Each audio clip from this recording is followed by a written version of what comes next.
Mesdames, Mesdemoiselles et Messieurs, bonjour et bienvenue à cet entretien ici chez notre papa Mbombo Kolusoron qui nous ouvre les portes de sa demeure. Nous allons parler aujourd'hui d'un thème qui porte sur la sacralité du Mbok Bassa, pratique, trajectoire et perspective. Pouvez-vous décliner votre identité de la manière admise par le Mbok? Menmeye Mbombo Sohong Sohong Sohong Bongo Wula Kembe Sok Mode Bi Babi Yabuma Ke Mbombo Masi Kanje Baket Kila Mama Turongo Basem La Bai Mangamo Sok Me Imboko Wanokwa Lulum. Merci. Sans plus tarder, nous entrons dans le vif du sujet et pour cela, nous allons poser les questions à notre Mbombo parce que nous allons parler du Mbok. Alors, dis-nous Mbombo, c'est quoi le Mbok? Est-ce un culte ancestral? Est-ce une religion? Ou alors un mode de pensée? C'est quoi exactement?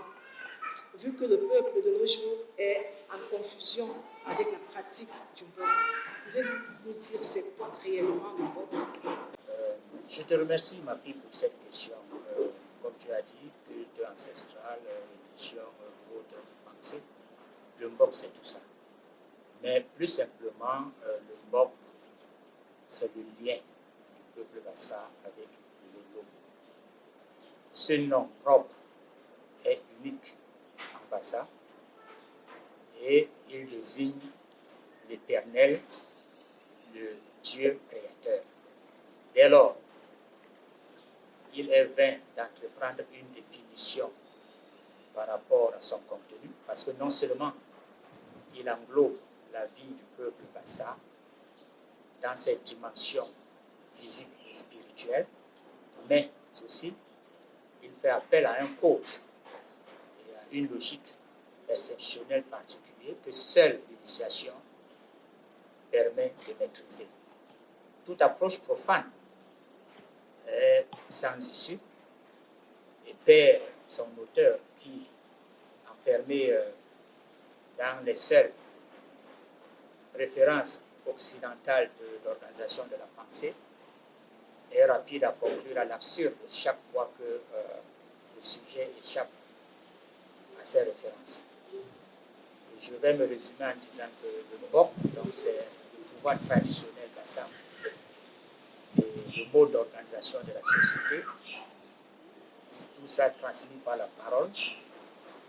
Donc le but est de maintenir l'ordre, la cohésion sociale et de régler les conflits entre les enfants, les fils, la famille, le clan, la tribu, l'ethnie, tout le peuple Bassa et par ricochet toute la nation. Pourquoi, selon vous, on observe une prolifération des Mbombo de nos jours? C'était comme ça avant ou alors c'est juste l'évolution normale des choses? Merci pour la question. Effectivement, on observe, j'observe aussi, une prolifération des Mbombo ou des soi-disant Mbombo. Ça n'a jamais été ça, c'était pas ça avant. Et ce n'est pas une évolution normale des choses non plus. C'est même une évolution anormale des choses. Parce que le Mbok, c'est une puissance qui se transmet de génération en génération au sein des lignages choisis à cette époque. Et ça ne peut se transmettre que par celui qui l'a déjà eu. Et à travers des réceptacles qui portent des empreintes des ancêtres qui sont passés avant nous. Ces réceptacles sont dans ce sac, sont appelés les Mbok. La majorité de ceux qu'on voit aujourd'hui porter un pain, tenir un bâton, une canne et des bijoux qui ressemblent au bonbon. Certains ont même plus de moyens et s'achètent des choses bling bling. Ne sont pas un bonbon et ne sont issus d'aucun lignage du bon. Donc ne sont pas connectés à leurs ancêtres. Le côté positif de ça est que le Mbok est bon. C'est pour ça que beaucoup de gens veulent se faire appeler bonbon. Parce que si le Mbok n'était pas bon, beaucoup de gens ne sauteraient pas dessus ou bien ne se maquillerait pas pour ressembler au bonbon. Il faut dire que nos ancêtres qui sont venus de Touba, il y a eu des bonbons parmi eux, pas eux tous. Donc les lignages qui ont été faits bonbons continuent à être. À un moment donné, certaines confréries avaient trouvé que si moi j'ai quelque chose, pourquoi est-ce que je ne donnerais pas à mon frère? Et ont donc commencé à multiplier les bonbons. Et ça a continué jusqu'à un moment donné, il y a une trentaine d'années, ils ont décidé que les gens, à cause de leur statut social, à cause de ce qu'ils ont déjà réalisé auprès de la société, pouvaient être gratifiés du titre de bonbon. On a vu ça. Et les gens ayant perçu ça, chacun a commencé à aller de son côté, acheter le pain attaché et à se faire appeler bonbon et créer une espèce de zizanie aujourd'hui dans la société qui fait que on note cette prolifération. Bon. Mais je vais vous donner un proverbe en bassa qui dit que l'injé, c'est une espèce de petit champignon très rare et très succulent. L'injé, le bas, le diabolipim. Je vais expliquer en français après. L'injé, le bas, le diabolipim. Le bas, le moura, on y va l'injé. Donc, on a un long cours. L'injé, le tolbi, l'injé, le bar, le moura, on va bon, on va l'injé, le camp. La femme qui me dit l'injé, le cas, on a un gazon de l'injé, le l'injé, l'injé. L'injé, il a yom. Le cabol, je me réveille à Tchémché, à Panokto. Pour Bahé, je l'ai dit, le Bantchémché, il a dit, pour Raki, il a dit, Don Grayom, un boule, il saute une boule. À la haine, Téléban Bobo, Maïle, Kanta. Il me l'a Bobo. Je vais expliquer qu'il y avait un champignon qu'on appelait l'injé, qui était très rare. Et la femme qui trouvait ça avait vraiment les bénédictions des ancêtres parce que son mari était content ce soir de manger le lintier. Mais à un moment donné, le lintier est devenu tellement pilulé un peu partout, dans les gazons, dans les fumiers, un peu partout sur la route. Et personne ne prenait plus ça au sérieux. Et comme ça pourrissait, c'était devenu le lintier des mouches. Donc quand quelque chose se multiplie à cette vitesse-là, ça devient un peu le métier des mouches. Il faut avouer aussi que les réseaux sociaux, aujourd'hui, avec les téléphones Android, n'ont pas aidé. C'est-à-dire la protection de nos traditions. Parce qu'aujourd'hui, il y a plein de gens qui sont cachés derrière les téléphones Android, dès qu'ils ont quelques mégabits de données Internet, ils deviennent les bonbons derrière ces réseaux sociaux. Et souvent même, tu regardes la photo de profil, tu ne vois pas. Ils ne mettent pas de photo de profil, mais ils parlent un peu du matin au soir. Ils critiquent, ils insultent, ils se disent bonbons. Certains, c'est pour, ils ont infiltré le boc pour s'aimer la zizanie dans le boc, ça. Pour d'autres, c'est un moyen de chercher une clientèle. Vous savez que les gens aiment aujourd'hui attendre que tel soin. Chercher une clientèle, parce qu'ils savent que inbox, comme on dit eBay, les gens qui ont des problèmes vont les appeler par derrière pour dire bon, j'ai tel problème, et ils tombent donc dans ce cercle de magouille, de tricherie, d'arnaque. Et c'est ça qui fait qu'à un moment donné, non seulement il y a cette prolifération de bonbons, vous allez constater que certaines personnes ne vaut plus un respect total au bon, parce qu'on voit que tout le monde est confondu dans le même panier.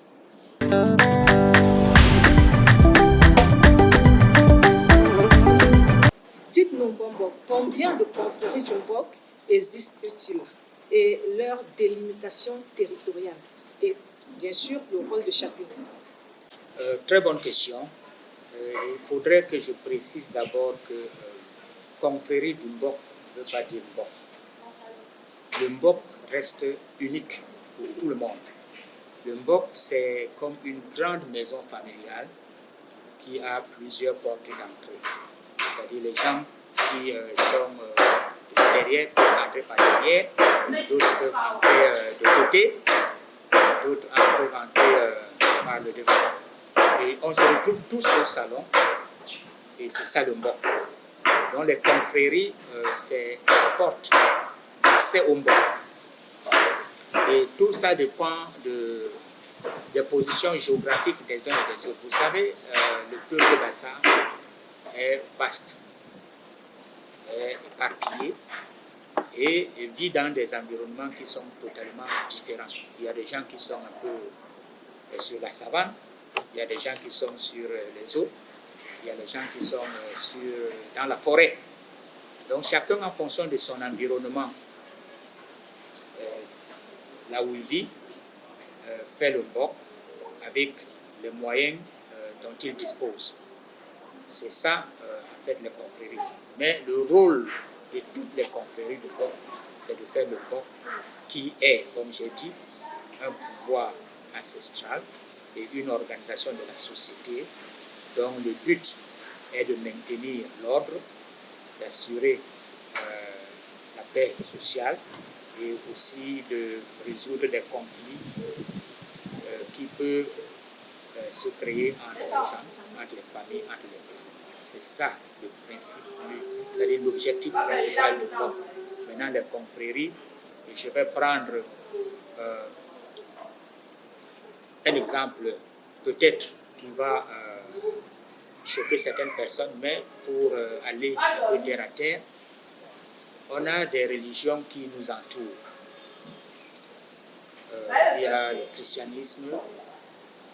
Là-dedans, vous avez les catholiques romains, vous avez les orthodoxes, vous avez les presbytériens, vous avez les évangéliques, vous avez même les témoins de Jéhovah, aujourd'hui des églises réveillées. Tout ce monde-là parle d'un certain Jésus-Christ. Mais chacune de ces confessions religieuses a ses codes et ses ordres et les principes d'accès. Donc, tous parlent de Jésus-Christ, mais tous ne sont pas la même chose. Voilà. Donc, c'est un peu ça dans le Mbok. Pour les confréries, je vais donc dire qu'il y a plusieurs, mais les principales confréries dont on parle beaucoup aujourd'hui sont le Mbok Bang, le Mbok Bibang, qui est encore surnommé Corenton, et le Mbok Matouk, qui initialement était connu comme le Mbok Maboun. Il y a les Pè, dont leurs Mbok sont appelés les Pépé, les gens qui sont dans la Sanaga Maltimotou de Déa et Obédience Gay. Les Mbok Bibang, c'est un Mbok où il faut passer par ce qu'on appelle le Oum, c'est-à-dire qui est le Dieu du peuple Bassa. Donc voilà les grandes confréries du Mbok. Mais comme j'ai dit tantôt, le rôle de chaque confrérie est le même, c'est-à-dire de travailler pour le Mbok. Oui, papa, vous avez parlé tout à l'heure de plusieurs confréries de Mbok. Alors, j'ai enregistré là, vous avez dit bon pour Corenton, et ça m'interpelle parce qu'il y a des gens qui disent, qui racontent, quand vous appelez un Corenton parce que vous êtes vraiment, comme le nom le dit, vous êtes des personnes tordues, vous n'êtes pas des personnes honnêtes. Qu'est-ce que vous en pensez de ça? Je te remercie, ma fille, pour cette question et je crois que tu la poses à la personne la mieux indiquée pour répondre. Parce que moi, je suis le coordinateur de la confrérie Mbok Corenton et j'ai souvent aussi entendu ça, mais personne ne s'est approché de moi pour me demander. C'est la première fois que quelqu'un me pose cette question et j'en profite pour expliquer à ceux qui nous regardent que quand on dit Corenton tong en bassa, ça veut dire quoi? C'est la canne. Comme Moïse, quand il traversait le désert, c'est ce qu'on nous dit, avec son bâton de pèlerin. C'est le bâton sur lequel on s'appuie. Ça fait partie de l'accoutrement d'un bonbon. Donc, voici le mien qui est tordu. C'est un Coran. Mais ça ne veut pas dire que le Coran mbok. On dit mbok, Corantong, c'est-à-dire que de la canne tordue. Quand vous regardez autour de vous, vous verrez que même aujourd'hui, là, beaucoup de bonbons cherchent à avoir une canne bizarre, un peu tordue. Très souvent, quand on se rencontre, je leur demande que vous, c'est depuis quand que vous êtes dans le Coranton? Ils se mettent à rire, parce que tout le monde cherche une canne un peu tordue. Et si le tong était court, et on disait le mbok kiri tong, je ne sais pas si on dirait que notre mbok est court. Il y a certains bonbons qui ont leur chasse-mouche là qui est court comme ça. On ne peut pas dire que leur mbok est court. Il y en a qui sont plus longs. On ne peut pas dire que le mbok est plus long. Autour de nous, il y a le mbok mabouille, qui veut dire les feuilles, ou le mbok matou. On ne peut pas dire que leur mbok ne s'arrête qu'au mabouille et le matou. Non. Ça, c'est des appellations qui ont un sens ailleurs. Mais le mbok reste le même. Et je peux même vous assurer que le mbok Coranton est l'un des mbok les plus purs parce que nous passons par ce qu'on appelle ou Nyum. Nyum, qui s'écrit N-Y-U-M, ça veut dire, quand on dissèque le mot, c'est Nyum, c'est-à-dire le corps de le Nyum qui est l'arc-en-ciel. Et tous les bonbons aujourd'hui savent que l'arc-en-ciel, c'est le signe de notre Dieu, de tous les bonbons. Donc nous, on a, pour accéder à notre bonbon, on devient d'abord Oum, c'est-à-dire on a la puissance d'invoquer Dieu et de lui poser nos problèmes dont on cherche les résolutions. C'est un bonbon très pur. C'est peut-être pour ça que les gens ont peur de ça, parce que le bonbon est très puissant. Mais il n'y a rien de tordu dedans. Ce n'est pas le boc qui est tordu, c'est la canne qui est tordue. Vous verrez les évêques, le pape, quand vous voyez leur canne, et c'est tordu en haut. Donc on ne peut pas dire que c'est des gens tordus. Si vous voulez bien savoir, vous allez dans l'Égypte ancienne, vous pouvez taper sur Internet l'ordre de la crosse tordue. Vous allez voir les crosses tordues. Les cannes avec des crosses tordues, ça ne veut pas dire que c'est des ordres tordus, mais c'est la crosse qui est tordue. Et nous, dans le Coranton, nous utilisons les lois naochiques, de Noé. C'est-à-dire quand il construisait son arche, les lois que Dieu lui a données pour implémenter à la sortie du déluge, telles que tu ne tueras point, tu ne commettras point d'adultère, tu ne respecteras pas les idoles et tu feras en sorte que la paix règne autour de toi. Vous pouvez taper sur Internet, voir les lois noachiques. C'est ça la base du bon Coranton. Donc rien n'est mauvais là-dedans. Au contraire, c'est de la pureté. Mais nous préférons avoir une canne tordue pour nous différencier aux autres.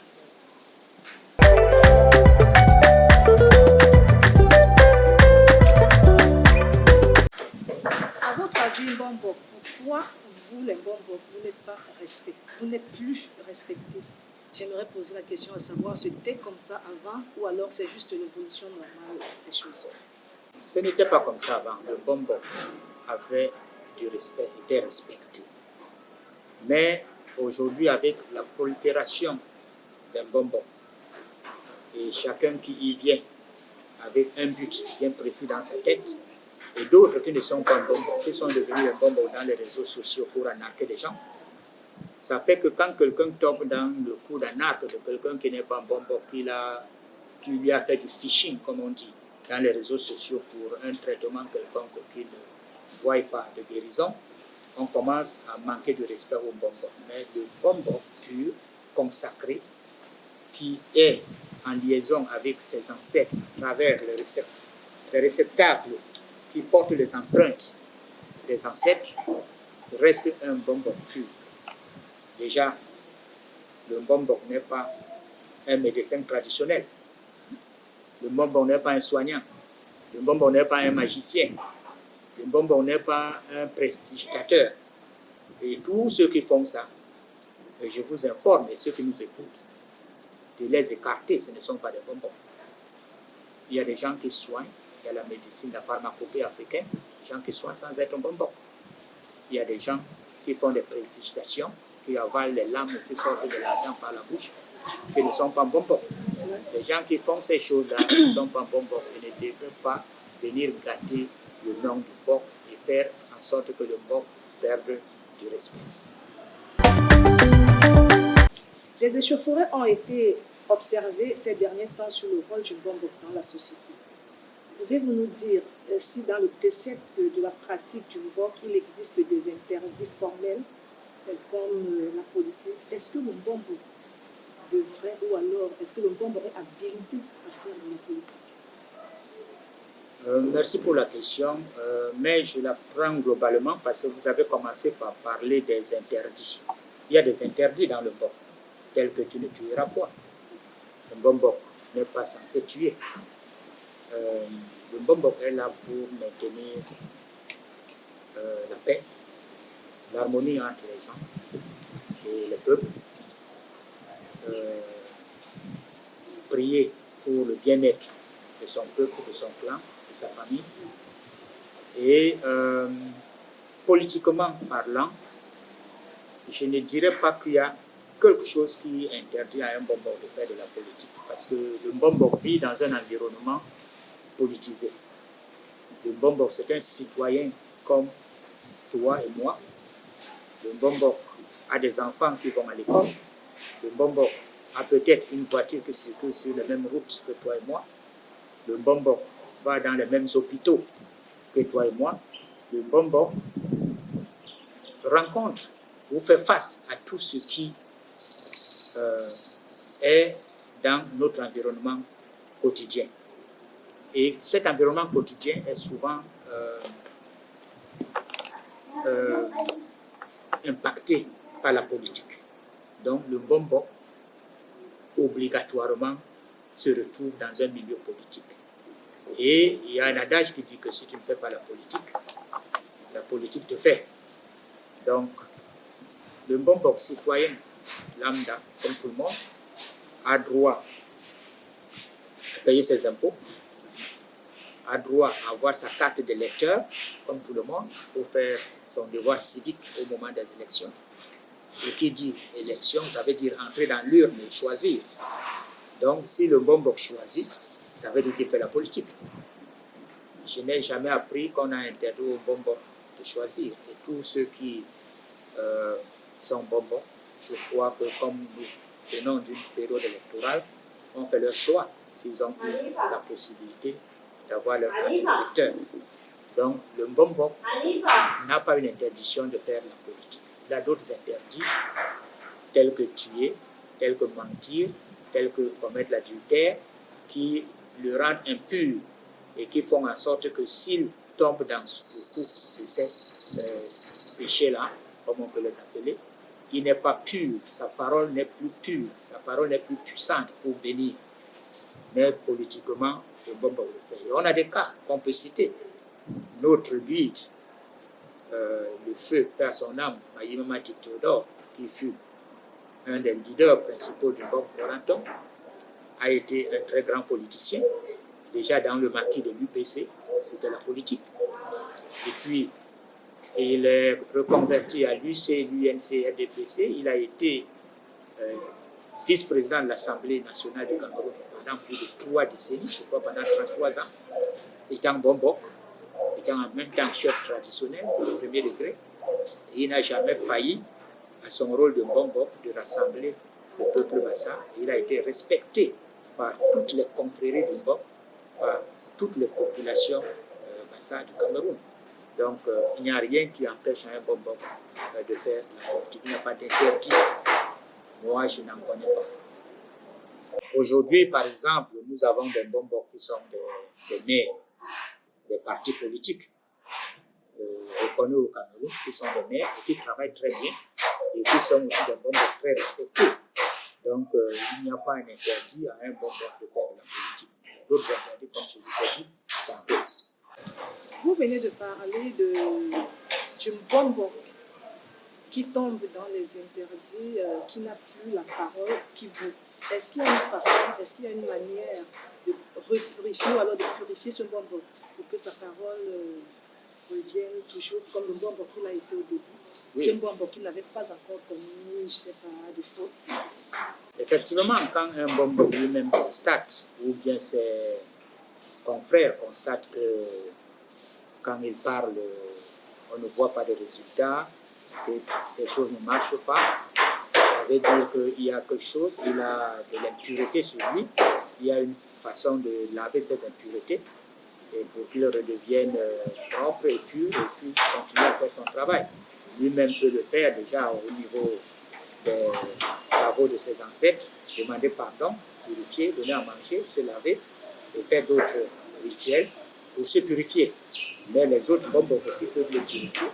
Et on se purifie souvent aussi à travers certains rituels comme le Himbok. On se purifie aussi au fur et à mesure. Donc, un Mbombok qui perd la puissance à cause de, parce qu'il est tombé dans des interdits, a la possibilité de se remettre en cause, de se purifier et de rejoindre le rang d'un Mbombok et retrouver sa puissance. Alors, dis-nous, Mbombok, qui est autorisé à pratiquer des cérémonies telles que le Saimbok, le Himbok et d'autres cérémonies destinées au peuple? En fait, c'est des rituels. Tout Mbombok consacré, initié consacré, a le droit de le faire, s'il sait le faire. Parce qu'il ne faut pas se le cacher. Il y a des Mbombok initiés, consacrés, qui ne savent pas faire le Sai, qui ne savent pas faire le Himbok. C'est des choses qui s'apprennent. Et quand on sait le faire, tout Mbombok initié, consacré doit le faire. Ça ne se fait pas par n'importe qui. Les Mbombok des réseaux sociaux ne peuvent pas le faire, mais les Mbombok consacrés le font. Et il faut faire très attention parce que c'est des rituels très profonds et très puissants. Quand on ne s'y connaît pas, il ne faut pas s'hasarder à le faire. On peut avoir un retour de choc qui est dangereux, il faut le dire. C'est des rituels qui font appel à Ilolom qui descende ses grâces sur nous, sur le peuple, qu'il purifie les gens, qu'il permette que les maladies s'éloignent des gens, que la famine s'éloigne, que les enfants qui vont à l'école n'aient pas d'accidents, qu'il n'y ait pas des épidémies de maladies, que les récoltes soient nombreuses dans les champs, ainsi de suite. Tout ce qu'on demande, ça dépend souvent de l'officiant et du but qu'il donne à ces rituels. Mbombok, nous venons de vous écouter, vous avez parlé du Corenton, qui est votre confrérie, c'est ce que vous avez dit. Et pour cela, je vais vous poser une question qui concerne directement votre confrérie. Nous avons lu une circulaire sur les réseaux sociaux dans laquelle votre confrérie, le Corenton, dans laquelle vous êtes le porte-parole, mettre en garde contre toute mauvaise pratique sur le fonctionnement du Mbombok. En effet, oui, je crois que c'était le 5 octobre de cette année 2025 que le Mbok Corenton a réagi suite à un tract qui avait circulé en septembre faisant état des sanctions infligées aux Mbombok, à deux Mbombok Corenton par des Mbombok Bantou uniquement. Qui se sont rencontrés à Bourmakak pour se plaindre du fait que parmi les Mbombok qui avaient été à la présidence de la République, il y avait aussi deux Mbombok Corenton et que ce groupe de Mbombok qui était à la présidence de la République leur avait pas demandé, eux qui étaient assis à Bourmakak, ne leur avaient pas demandé l'autorisation d'y aller, ni au peuple vassal. je tiens aussi à le préciser, puisque c'est bien, comme vous me rassurez que la circulaire a été lue, de rassurer tout le monde que effectivement cette circulaire-là était signée. Le bonbon Corenton. Le bonbon Corenton a aujourd'hui au maximum 22 bonbons, plus les baououm qui sont dedans, c'est-à-dire total de 22 personnes. Et il y avait 14 qui étaient présentes à cette assemblée générale à Ezeka. J'ai aussi appris certains dire que c'est quel genre d'assemblée générale, le bon Corenton a plus de 50 personnes, ils ne connaissent pas le bon Corenton ceux-là. Ils ne connaissent rien du bon Corenton. Et ils ont parlé, comme d'habitude, dans les réseaux sociaux, derrière leur téléphone. Et le bon Corenton a réagi et n'a pas à se justifier pourquoi il a réagi. Il a réagi et il a tourné le dos.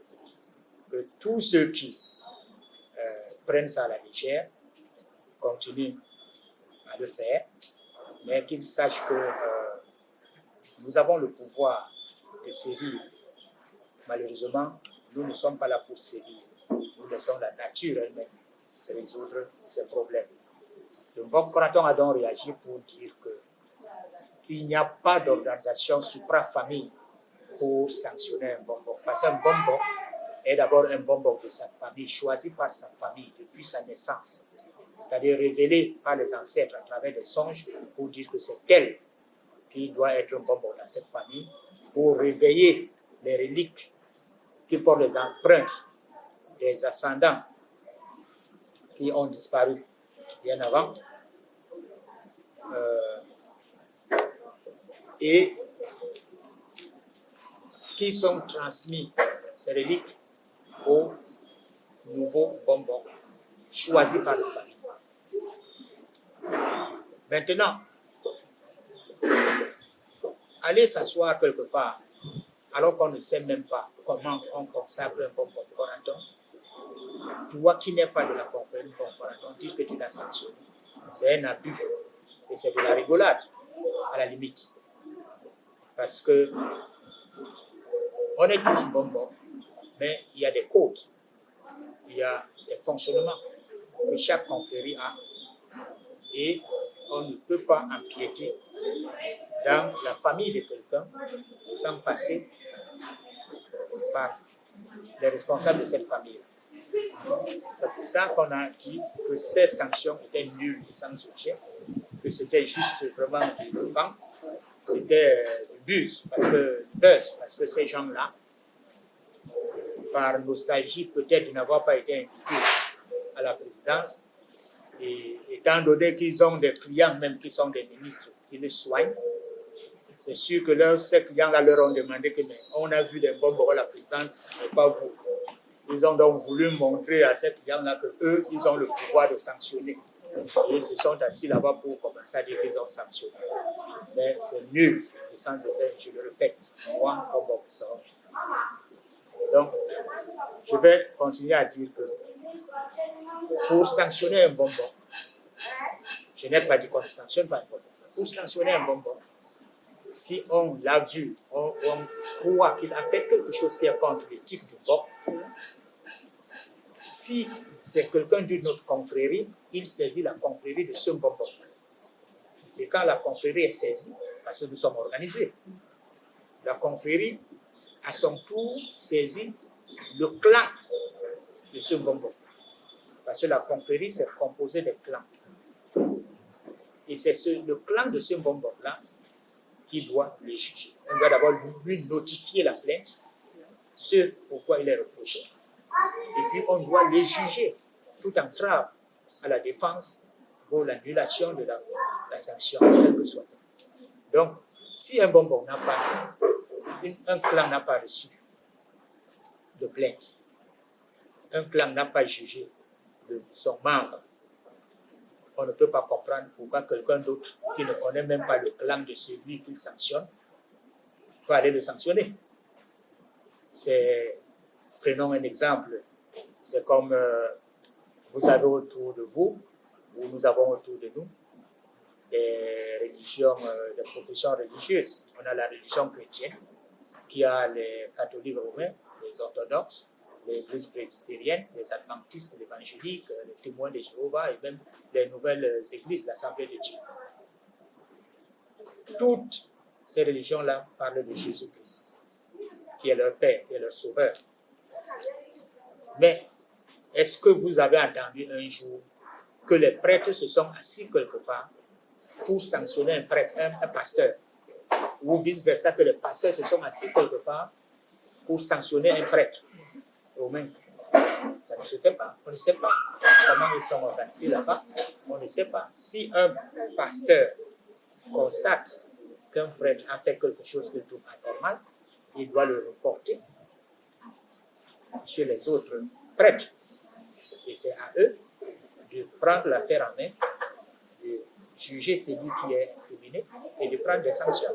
Mais quelqu'un d'autre ne peut pas, comme même dans nos familles, quelqu'un ne peut pas quitter encore, il y a un proverbe chez nous qui dit que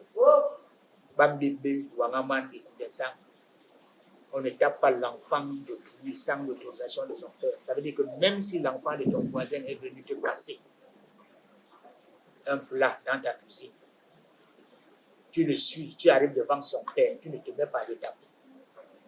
Il faut te plaindre à son père et c'est lui qui peut te dire tape-le. Parce que tu ne sais pas si même c'est son père qui l'a envoyé casser ton plat. Tu ne sais pas. Donc c'est lui qui doit te donner l'autorisation de le taper. Tu le tapes là devant son père. C'est comme ça que ça se passe. C'est pour ça donc qu'on avait réagi avec cette circulaire signée de Nongbombo. J'ai dit qu'on est maximum 22. Il y a à peu près 4 qui vivent en Europe qui ne sont pas avec nous. Donc sur place ici, on a à peu près 18. Il y a eu à peu près 4 absents à cause des problèmes de santé. Ceux qui disent que oui, 14 personnes, même si c'est 2 ou 3, déjà dans le boc, prendre 3 bonbons, ça sert pour prendre une décision, elle est valable. Qu'ils apprennent le boc, ceux qui écrivent dans les réseaux sociaux, cachés derrière leur téléphone. Donc, c'est-à-dire, quand ils ont le mégabit d'Internet, ils se mettent à écrire, à faire le boc. Leur seule relique du boc, c'est le téléphone. Ils se taisent et qu'ils écoutent ce que sont les frères.